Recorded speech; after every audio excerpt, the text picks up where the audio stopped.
Hello welcome back to our family. അപ്പം ഞാനും ഏട്ടനും മോനും കൂടിയിട്ട് ഉടുപ്പിയിലേക്കാണ് പോകുന്നത്. ഏട്ടൻ്റെ പെങ്ങളെ മോളെ കാണാൻ വേണ്ടിയിട്ട്. അവൾ അവിടെയാണ് പഠിക്കുന്നത്, ഉടുപ്പിയിൽ. അങ്ങനെ രാവിലെ ഒരു 8 മണിയെല്ലാം ആകുമ്പോഴാണ് ഇറങ്ങി. അപ്പം രാവിലെ തന്നെ ആയതുകൊണ്ട് മോന് മങ്കി ക്യാപ്പെല്ലാം ഇട്ട് കൊടുത്തിട്ടുണ്ട്, കാരണം അവന് ചെറിയൊരു ജലദോഷം പോലെയുണ്ട്.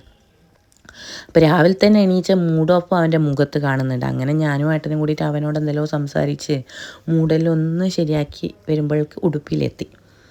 അങ്ങനെ അവളെ പിക്ക് ചെയ്ത് നമ്മൾ നേരെ ഒരു മാളിലേക്കാണ് പോയത്. അപ്പോൾ മാളിൽ കയറുമ്പം തന്നെ ഇങ്ങനെ കുട്ടിയേക്കുള്ള ബൈക്ക് കണ്ടപ്പോൾ ഇവന് കയറണം എന്നൊരാഗ്രഹം. അങ്ങനെ അതിൽ കയറി 2 റൗണ്ട് അടിച്ച് പിന്നെ നമ്മൾ പോയത് സെൻറ്റ് മേരീസ് ഐലൻഡിലേക്കാണ്. അവിടെ എത്തിയ സമയം എന്ന് പറഞ്ഞാൽ ഒരു നട്ടുച്ചയ്ക്ക് എത്തിയ 12 മണിക്കെല്ലാം എത്തിയ. എൻ്റെ അമ്മോ, തലവേദനയിലെന്ന് പറഞ്ഞാൽ വെയിൽ കൊണ്ടിട്ട്. അതിന് മുന്നേ എനിക്ക് തലവേദന ഉണ്ടേനു. അങ്ങനെ ടാബ്ലറ്റെല്ലാം കഴിച്ചിട്ടാണ് കുറച്ച് തലവേദന ഒന്ന് മാറിയത്. അവിടെ എത്തുമ്പോഴേക്കെന്നാ കണ്ണ് തുറക്കാൻ പറ്റുന്നില്ല, അത്രക്കും വെയിൽ. കാരണം 12 മണിക്കെല്ലാം എത്തിയ നട്ടുച്ചയ്ക്ക്. പിന്നെ എന്നാൽ അവിടെ നിന്ന് ബോട്ട് സർവീസിൽ ദ്വീപിലേക്ക്, ഐലൻഡിലേക്ക് അപ്പുറത്ത് പോകണം. പക്ഷെ നല്ല ഭംഗിയുള്ള പ്ലേസാണ്. വൈകുന്നേരം എല്ലാം പോയാൽ നമുക്ക് നല്ലോണം എൻജോയ് ചെയ്യാൻ പറ്റുന്ന ഒരു സ്ഥലം. പാരച്യൂട്ടും എല്ലാം ഉണ്ട് അവിടെ, എല്ലാ സർവീസും ഉണ്ട്. അങ്ങനെ നമ്മൾ കുറച്ച് ഫോട്ടോസെല്ലാം എടുത്ത് പിന്നെ ഇവളെ കാണാൻ വേണ്ടിയിട്ടാണ് ഈ പോയത്.